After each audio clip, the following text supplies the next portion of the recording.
माताएं बहनें बैठी हैं, सभी को नमन।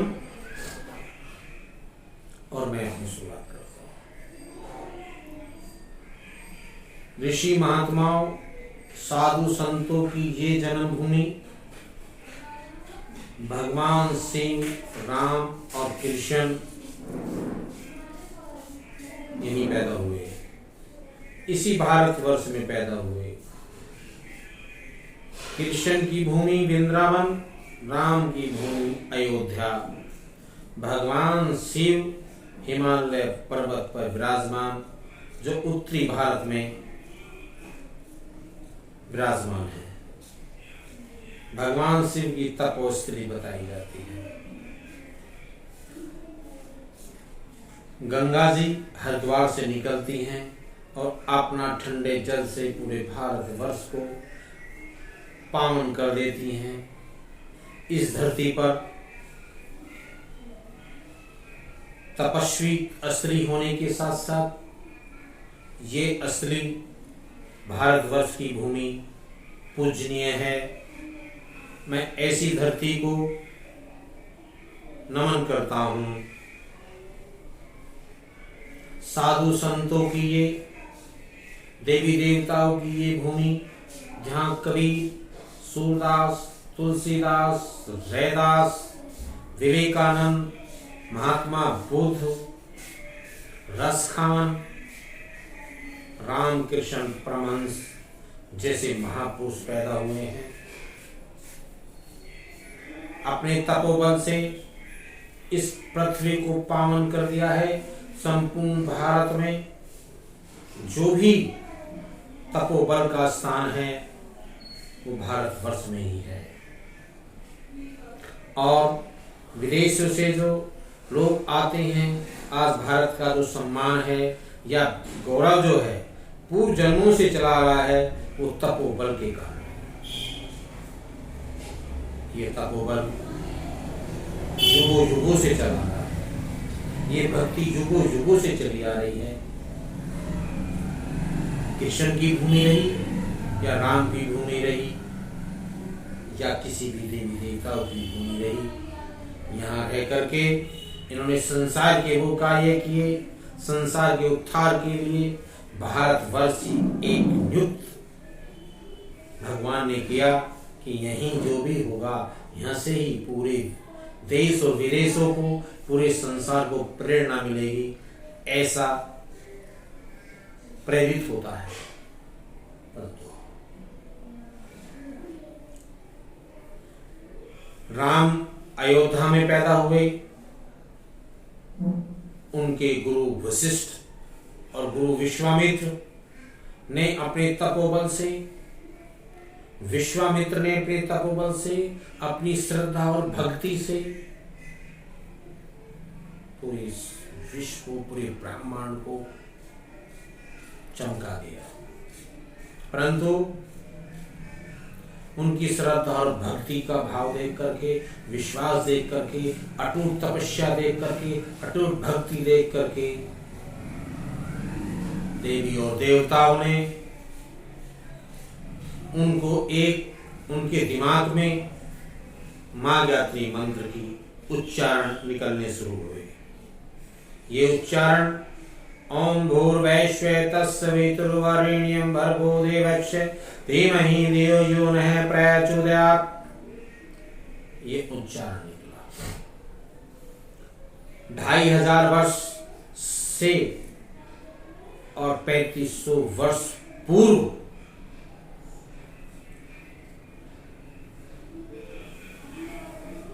वेदों में, यजुर्वेद में और ऋग्वेद में इसकी स्थापना। यजुर्वेद में ओम भूर्भुवस्सुः और ऋग्वेद में तत्सवितुर्वरेण्यं भर्गो देवस्य धीमहि धियो यो नः प्रचोदयात् का उच्चारण हुआ। 3, 62, 10 के समावेश से पूरा मंत्र बना। ओम भूर्भुवस्सुः तत्सवितुर्वरेण्यं भर्गो देवस्य धीमहि धियो यो नः प्रचोदयात्। इस तरह से माँ गायत्री मंत्र की स्थापना हुई। इस मंत्र की ये महामंत्र कहा जाता है। इस मंत्र से ईश्वर की प्राप्ति होती है और इस मंत्र को रटने से, पूजा पाठ करने से भक्ति और ईश्वर सारे कार्य पूर्ण होते हैं। इस मंत्र में सवितुर्देव की उपासना होती है। इसे सरस्वती भी कहा जाता है। ईश्वर की प्राप्ति के लिए इस मंत्र का उच्चारण करें तो ईश्वर की प्राप्ति होती है। माँ गायत्री मंत्र पूजा के लिए विशेष बताया गया है। गायत्री मंत्र की उत्पत्ति यजुर्वेद से हुई थी और ऋग्वेद से हुई थी। दोनों के समावेश से इसकी उत्पत्ति हुई थी। मैंने दोबारा इसलिए बताया कहीं आप विशेष न हो। माँ गायत्री मंत्र का पूर्ण भावार्थ है पृथ्वीलोक, भूलौकिक और स्वलौकिक में व्यापक उस प्राण स्वरूप, दुख नाशक, सुख स्वरूप, श्रेष्ठ तेजस्वी, पाप नाशक, देव स्वरूप परमात्मा को हम ध्यान करें। वह परमात्मा हमारी बुद्धि को सत्य मार्ग में प्रेरित करे। एक भावार्थ है। एक भावार्थ ये है कि सृष्टिकर्ता प्रकाशमान परमात्मा के तेज का हम ध्यान करें। परमात्मा का वह तेज हमारी बुद्धि को सतमार्ग की ओर चलने के लिए प्रेरित करे। ये भावार्थ हैं।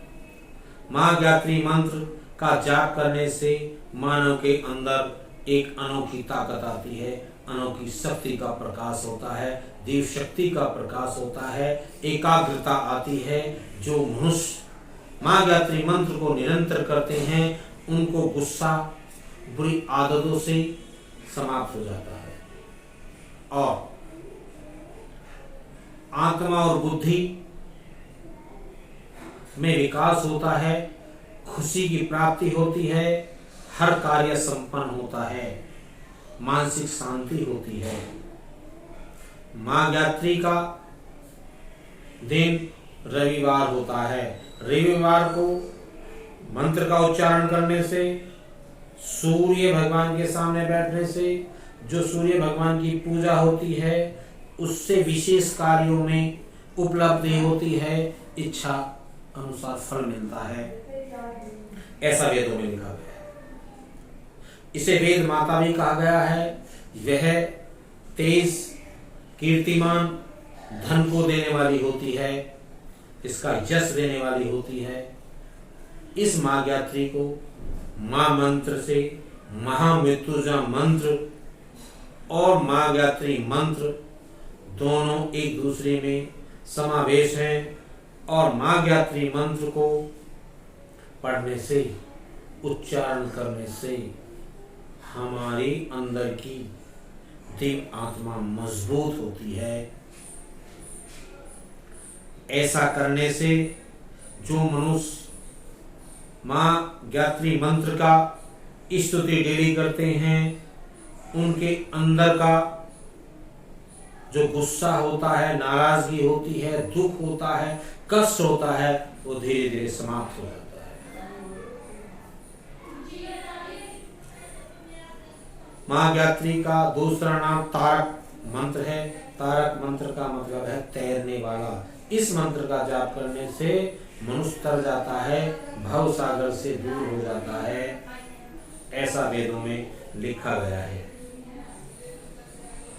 एक महिला ने इस माँ गायत्री मंत्र का जाप किया, उसके बहुत सारे कष्टों का निवारण हो गया और डॉक्टर के पास गई। उसे बहुत घातक बीमारी थी।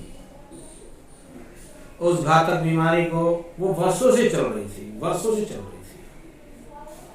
वो एम्स हॉस्पिटल दिल्ली गई, वहां से उसका इलाज चल रहा था। वो बीमारी ठीक नहीं हुई। घातक बीमारी के रूप में उसे डॉक्टर ने घोषित कर रखा था कि ये ठीक नहीं होगा। परंतु कुछ समय के बाद कुछ लोगों ने बताया गुरुदेव के स्थान पे चले जाइए, तो गुरुदेव के स्थान पे यानी हमारे पास आए। हमने कहा कि क्या आपको परेशानी है, तो उन्होंने बताया कि हमें परेशानी ये है कि गुरुदेव कि हमारा ये रोग ठीक नहीं हो रहा है, डॉक्टर परेशान है। ठीक, ऐसा उन्होंने कहा।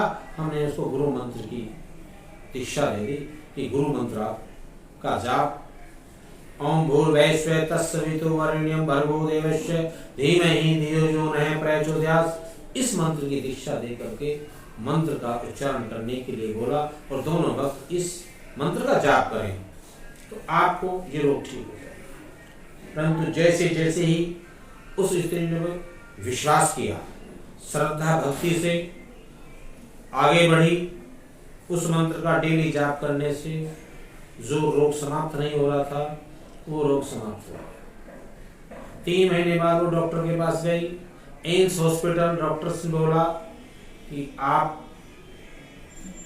का ये रोग ठीक होने जा रहा है, आप क्या खा रही हैं? उन्होंने कहा मैं कुछ नहीं खा रही, जो भी आपने दवाई दी है उन्हीं दवाई को सेवन कर रही हूँ, उन्हीं से मैं ठीक हो गई हूँ। ऐसा विश्वास के साथ उसने बोला।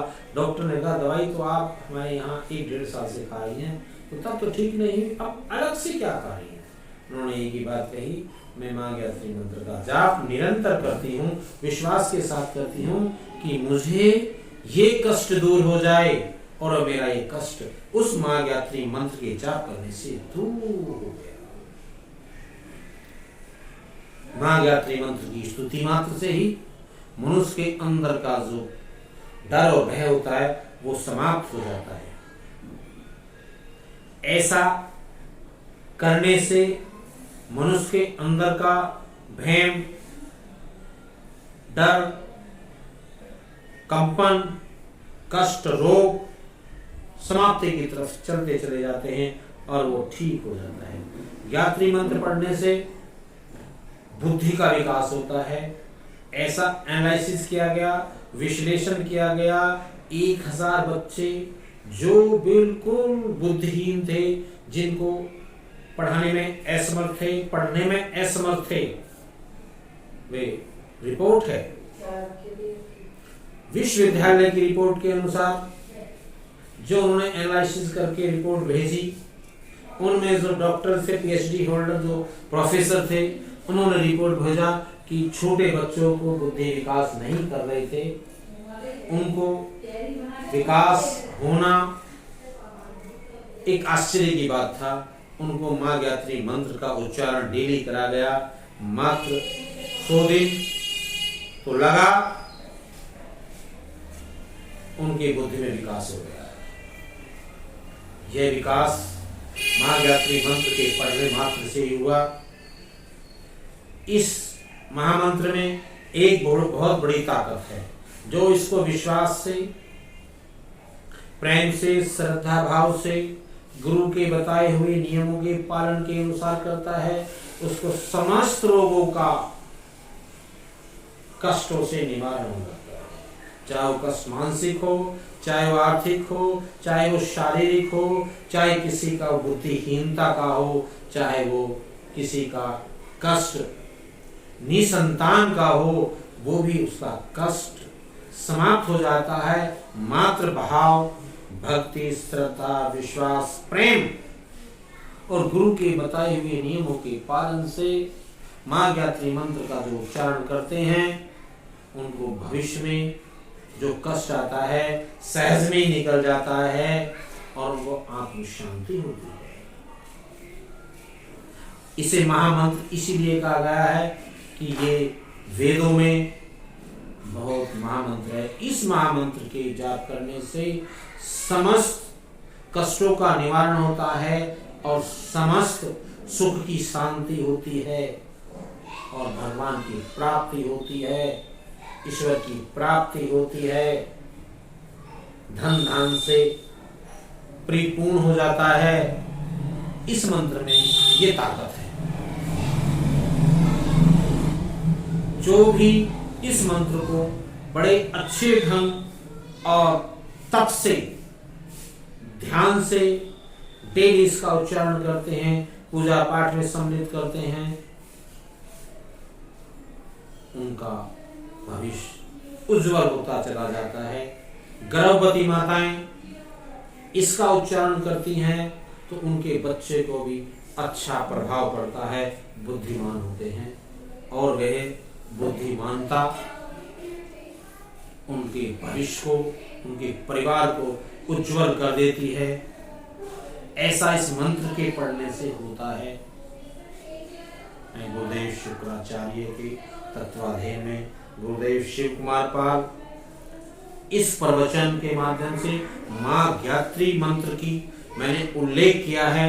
उस उल्लेख को सब लोग ध्यान पूर्वक सुने, पढ़ें, अपने जीवन में उतारें। यही मेरी आपके साथ विश्वास और प्रेम है। मैं अपने प्रवचन को यही समाप्त करता हूँ।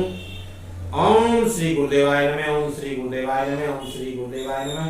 ओम भूर्भुवस्सुः तत्सवितुर्वरेण्यं भर्गो देवस्य धीमहि धियो यो नः प्रचोदयात्। ओम भूर्भुवस्सुः तत्सवितुर्वरेण्यं भर्गो देवस्य धीमहि धियो यो नः प्रचोदयात्। ओम भूर्भुवस्सुः तत्सवितुर्वरेण्यं भर्गो देवस्य धीमहि धियो यो नः प्रचोदयात्। ओम भूर्भुवस्सुः तत्सवितुर्वरेण्यं भर्गो देवस्य धीमहि धियो यो नः प्रचोदयात्। ओम भूर्भुवस्सुः तत्सवितुर्वरेण्यं भर्गो देवस्य धीमहि धियो यो नः प्रचोदयात्। महागायत्री मंत्र महामंत्र है। मां गायत्री फूल पर विराजमान होती हैं, 4 मुख वाली होती हैं, ब्रह्मा की पत्नी कहलाती हैं। इनकी उत्पत्ति सभी देवी देवताओं से मिलकर के हुई है। यही भगवान शिव हैं, यही ब्रह्मा हैं, यही विष्णु हैं, यही दुर्गा हैं, समस्त सृष्टि को चलाने वाली हैं। इस मंत्र के जाप को जब मनुष्य मर जाता है तब भी इस मंत्र का उच्चारण होता है। जब मनुष्य पृथ्वी पर आता है तब भी इसी मंत्र का उच्चारण होता है, क्योंकि इसके बगैर ना मुक्ति होती है ना सुक्ति होती है। इस मंत्र को जाप करने से अंतरात्मा से मनुष्य को अजन्मा हो जाता है और वह परलोक सुधार जाता है, कभी पृथ्वी पर नहीं आता। इस तरह का वेदों में उच्चारण है। मेरी अंतर की आत्मा भावनाएं आप सबके साथ जुड़ी हुई हैं। इन्हीं प्रवचनों के साथ, इन्हीं शब्दों के साथ इस प्रवचन का समापन होता है। ओम मां गायत्री माता नमः। ओम श्री गुरुदेवाय नमः। ओम ब्रह्मदेवाय नमः। ओम शिव भगवान नमः। ओम विष्णु भगवान नमः। ओम सभी देवी देवताओं को नमन। ओम श्री गुरुदेवाय नमः। ओम